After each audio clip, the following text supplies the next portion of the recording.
चलो, so we are starting new chapter and that is the part of coordinate geometry. अभी तक तुमने जो कोऑर्डिनेट ज्योमेट्री पढ़ा है बहुत बेसिक सा है, तो डू नॉट थिंक कि उस कोऑर्डिनेट ज्योमेट्री की बात हो रही, वो तो बस इंट्रोडक्शन है, सो दैट यू नो कि प्लेन क्या होता है, पॉइंट क्या होते हैं, डिस्टेंस क्या होती है, रेशियो वगैरह क्या होता है. Now we are applying the coordinate geometry in different kind of we can say geometrical figures or different type of functions. मतलब सारे फंक्शन नहीं होते हैं, will go one by one. तो सबसे पहला जो हमें पढ़ना है कोऑर्डिनेट ज्योमेट्री में portion, that is straight lines.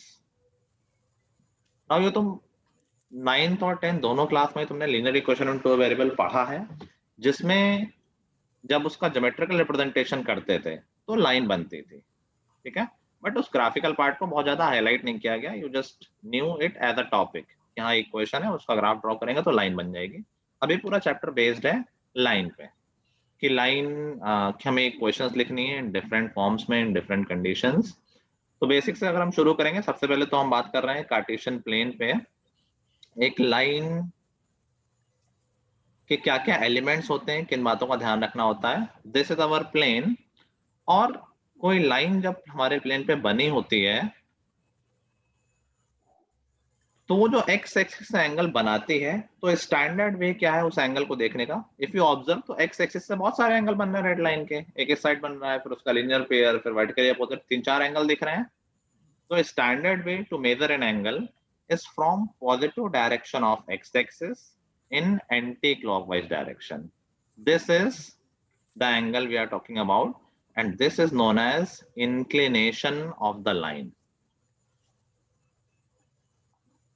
The angle made by line with positive direction of x-axis in anti-clockwise direction. ठीक है, इस एंगल को पॉजिटिव कंसीडर किया जाता है. अगर मैं ये एंगल नीचे से मेजर कर लूंगा तो मैं नेगेटिव एंगल लिखूंगा.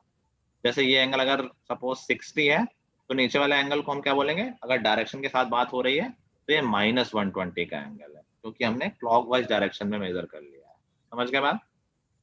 तो अगर कोई नीचे का एंगल बता देगा तो ऐसा नहीं कि हम लाइन समझ नहीं पाएंगे क्या है, बट सबसे स्ट्रेट वे क्या है, ऊपर वाला एंगल बताना, which is made by the line with positive direction of x axis in anti clockwise direction. मैंने positive direction of x axis कहा, ये नहीं कि पॉजिटिव एक्स एक्सिस. कोई लाइन अगर यहाँ से निकल रही है तो ये थोड़ी कि पॉजिटिव एक्स एक्सिस से एंगल ही नहीं बन रहा है. Positive direction of x axis क्या हो गया, ये डायरेक्शन, ये हो गया इंक्लिनेशन ऑफ द लाइन. समझ गए बात. Yes sir. सर थीटा को इंक्लिनेशन ऑफ द लाइन. हाँ, इंक्लिनेशन डेफिनेशन आई थिंक तुम्हें लिख लेनी चाहिए. The angle made by the line with positive direction of x-axis in anti-clockwise direction.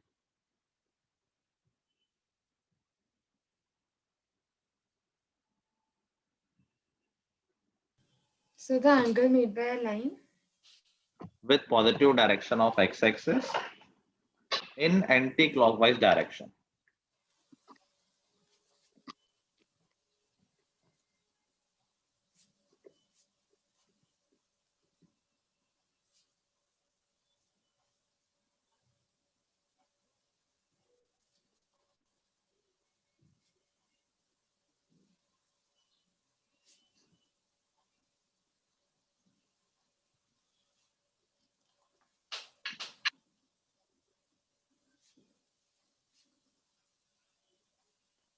Sir अगर कोई लाइन वाई एक्सिस पे ही हो जैसे होता है तो उसमें इंक्लिनेशन 0 हो जाएगा. मतलब जो सर y एक्सिस की बात कर सकती हो, हाँ. इंक्लिनेशन 90 हुआ ना, उसका 0 कैसे हुआ, ये एंगल नहीं अच्छा हाँ ठीक, हाँ सॉरी. हाँ done. Yes sir. Okay.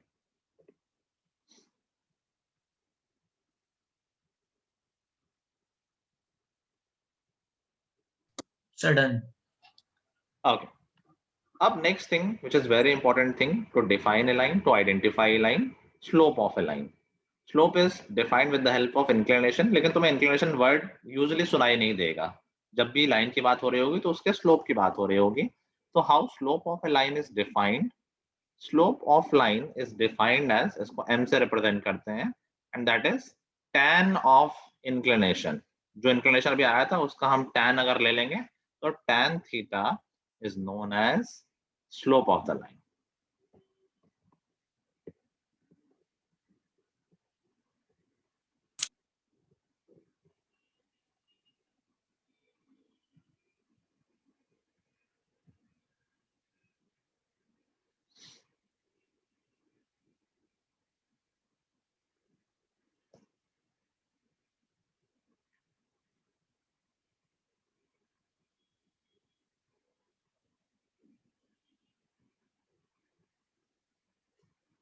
Sir अगर एक लाइन एक्स एक्सिस के पैरेलल हुई तो उसका इंक्लाइनेशन 180 होगा। 0 180 ऐसे एक ही बात तो होती है। हाँ वो सर्कल, हाँ ऐसे ठीक। ऐसे एक बात देखने में लग रही, जैसे ये दोनों है, इनके बीच का एंगल हम 0 बोलते हैं। अभी डायरेक्टेड लाइन तुमने पढ़ी नहीं है, 180 हम बोलते हैं। अब लाइन अपोजिट डायरेक्शन में होती है, लाइन ये रेज हो गई एक तरह से, वेक्टर्स होते हैं। बट चलो अभी उस डिटेल में नहीं जाना, तुम्हारे लिए 0 180 सेम है। और नाउ अगर एक्स एक्सिस के पैरेलल कोई लाइन है तो उसका इंक्लिनेशन 0 होगा। ओके ठीक है, कर लिया नोट? Yes sir. नाउ हमें कैसे Yes, निकालना है inclination of line, sorry slope of line? तो अगर हमें इंक्लिनेशन पता है तो उसका tan निकाल लेंगे, tan theta will be inclination. There is another way to find slope of line, but उसके लिए हमारे पास प्योर इन्फॉर्मेशन होनी चाहिए। क्या इन्फॉर्मेशन होनी चाहिए वो? अगर हमें लाइन पे 2 पॉइंट्स पता है, in that case also we can find the slope of line. Let's see कैसे। अगर सपोज हमें पता है कि इस लाइन पे 2 पॉइंट है, मैं अभी इनको x1 y1 और x2 y2 बोल दे रहा हूँ। ये हो गया x2 y2 और ये हो गया x1 y1। Now let's see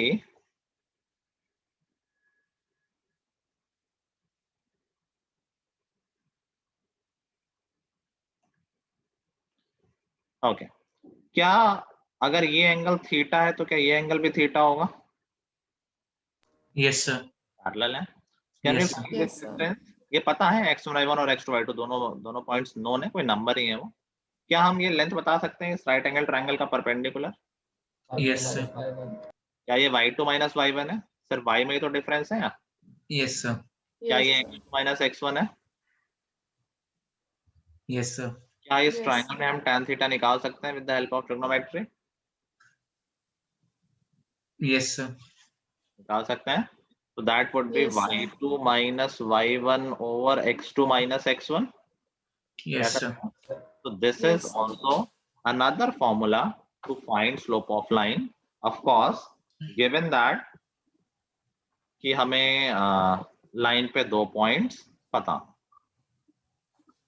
okay sir.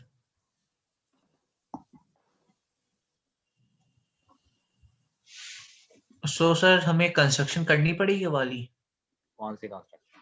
Sir theta और वो y2 माइनस y1 वाली। मतलब वो तो फॉर्मूला है ना, उसमें कंस्ट्रक्शन से क्या लेना? अच्छा अच्छा अच्छा अच्छा, ओके सर।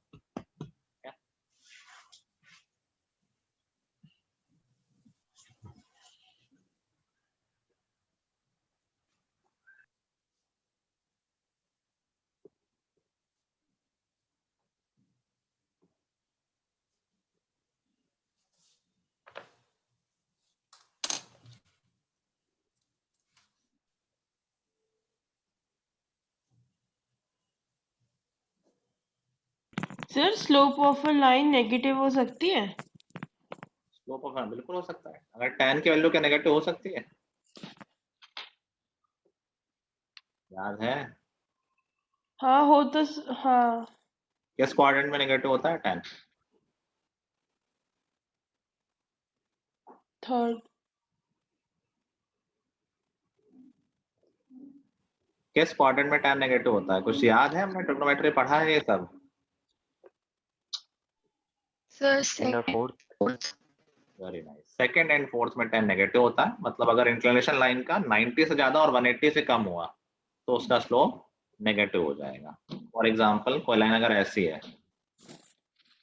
देखो क्या इसका स्लोप नेगेटिव होगा?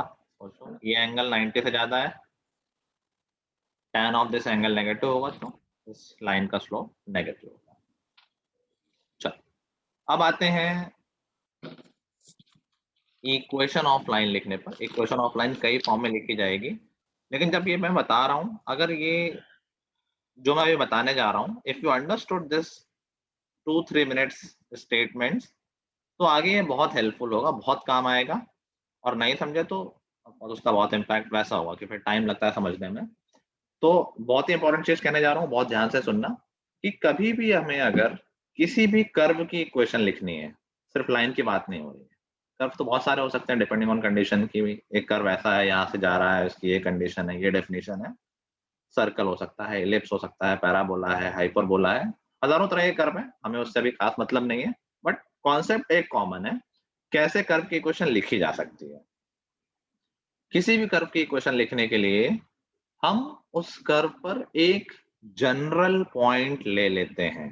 जनरल पॉइंट का मतलब कोई भी पॉइंट। अगर मुझे सर्कल की इक्वेशन लिखनी है तो मैं सर्कल पे कोई भी पॉइंट ले लेता हूं और फिर उस कर्व की डेफिनीशन या जो इंफॉर्मेशन दी है उसको उस पॉइंट से फॉलो करा देते हैं। सिर्फ जनरल बात दिमाग में बैठा लो, किसी भी कर्व की इक्वेशन कैसे लिखेंगे, उस कर्व पे कोई भी जनरल पॉइंट ले लेंगे एंड गिवन कंडीशन सेटिस्फाई करा देंगे। 2 लाइन मैंने बोली है, पर इनकी वैल्यू बहुत ज्यादा है। सिर्फ 2 लाइन नहीं है, ये बात समझ के तुम बहुत सारे कर्व की इक्वेशन लिख दोगे। और पूरी कोऑर्डिनेट ज्योमेट्री में this is very important to understand. समझ में आई बात? किसी को ऐसा लग रहा है कि अरे कुछ हवा में लग रहा है, अभी कुछ कम समझ में आई बात? सर मेरे को समझ नहीं आ रहा है सर। ठीक है, मैं फिर से बोल रहा हूँ मैंने क्या बोला है और फिर उसका मतलब समझाता हूँ।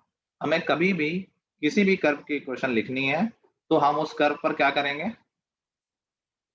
एक से एक जनरल जनरल पॉइंट पॉइंट लेंगे लेंगे और फिर कंडीशंस जो कंडीशन है उसे फुलफिल कर देंगे। जनरल पॉइंट मतलब होता है कोई भी पॉइंट ले रैंडमली, कहीं भी आंख बंद करके, बस कर्व पे है वो, और फिर जो कंडीशन है या जो डेफिनेशन है उसको सेटिस्फाई करा देंगे।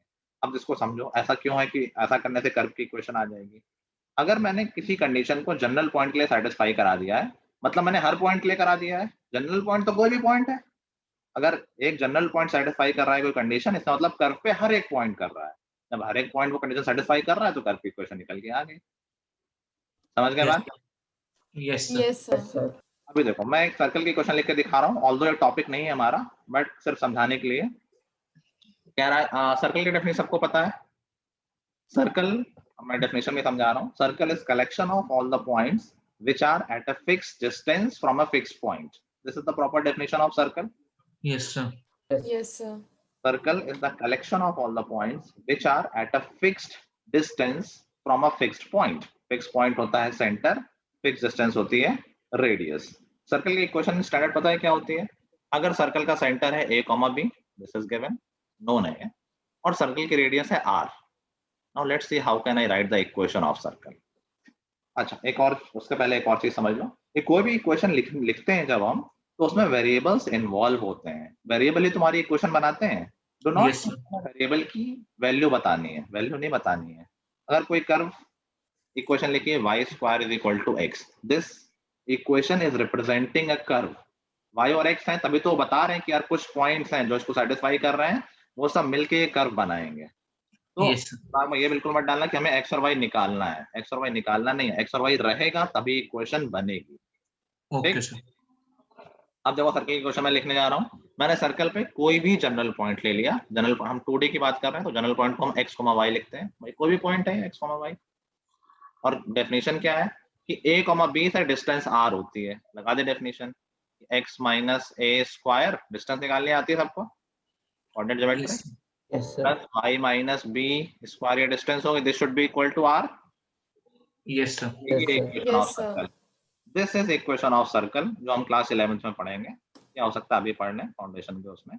This is standard equation of a circle with centre a, b and radius r। तो इक्वेशन तुम्हें याद नहीं करनी, समझनी भी नहीं है। समझना क्या है, प्रोसेस क्या था। कोई जनरल पॉइंट लिया और डेफिनेशन सेटिस्फाई करा। Yes, sir.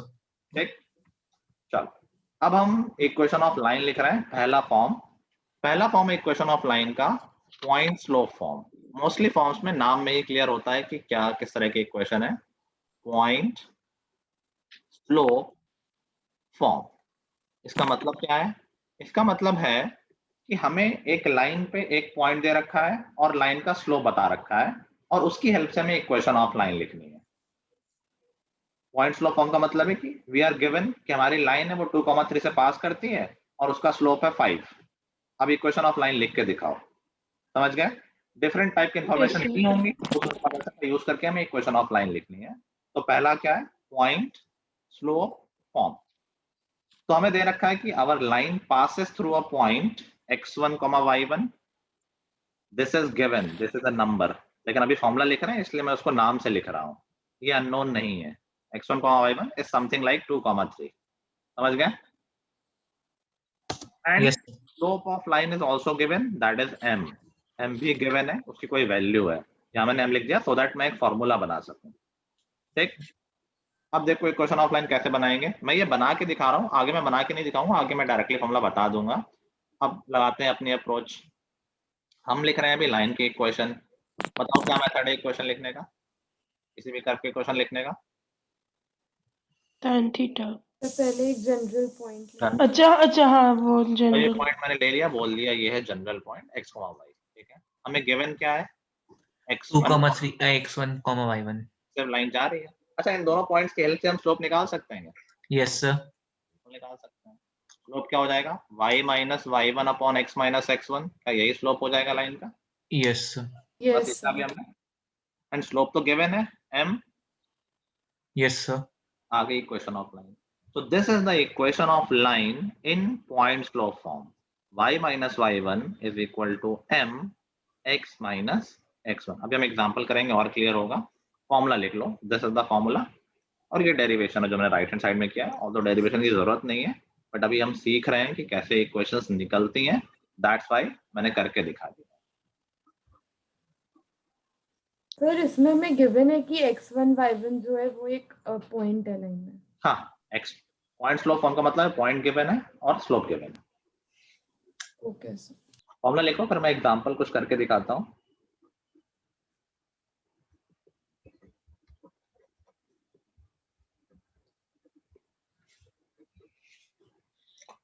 लिख लिया? नो सर अभी नहीं लिखा।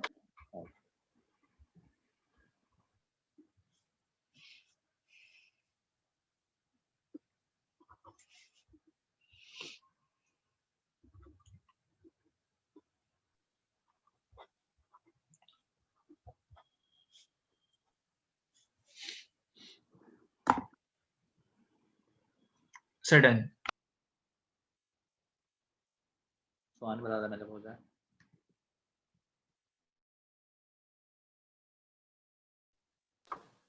सर लिख लिया। Okay. Now let's see example of it. Question आ गया, find the equation of line which is passing through 3, 7 and having a slope of -2। ठीक है, डायरेक्टली अब ऐसा नहीं कि क्वेश्चन में लिखा हुआ पॉइंट स्लोप फॉर्म करना है, या हमें कुछ ऑब्जर्व करना है। Find the equation of line passing through, पूरा क्वेश्चन लिख लेना तुम लोग। Find the equation of line passing through 3, 7 and having a slope of -2। तो हमारे दिमाग में क्या पिक्चर आई कि गिवन है पॉइंट और स्लोप, तो हमें इक्वेशन ऑफ लाइन के फॉर्म में लिखनी चाहिए, पॉइंट स्लोप फॉर्म में। ठीक है, अब डायरेक्ट फॉर्मूला बेस्ड है, ये है x1 y1 और ये है m। तो y minus y1 is equal to m x minus x1। अब सिंप्लीफाई वगैरह कर सकते हैं, y प्लस 2x जो भी, वो तो कर ही लोगे। क्या ये लाइन की इक्वेशन ही तो आ गई? ऐसे तो linear equation on two variable ही तो है। Yes sir. Yes sir. इसको अगर रीअरेंज करके लिखना है तो you get 2x plus y is equal to 13। समझ गया?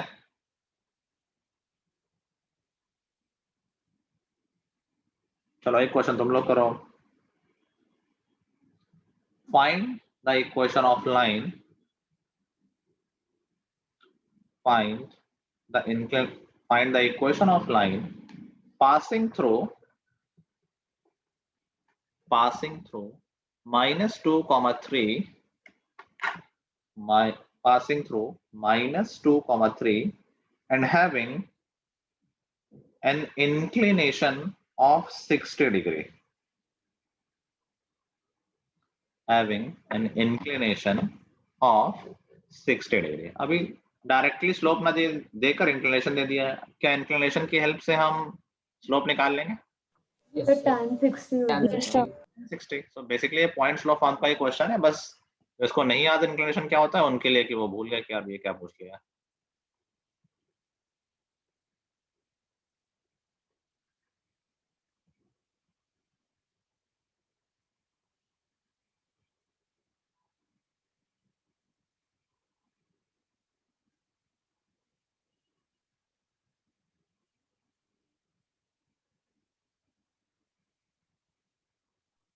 हो गया?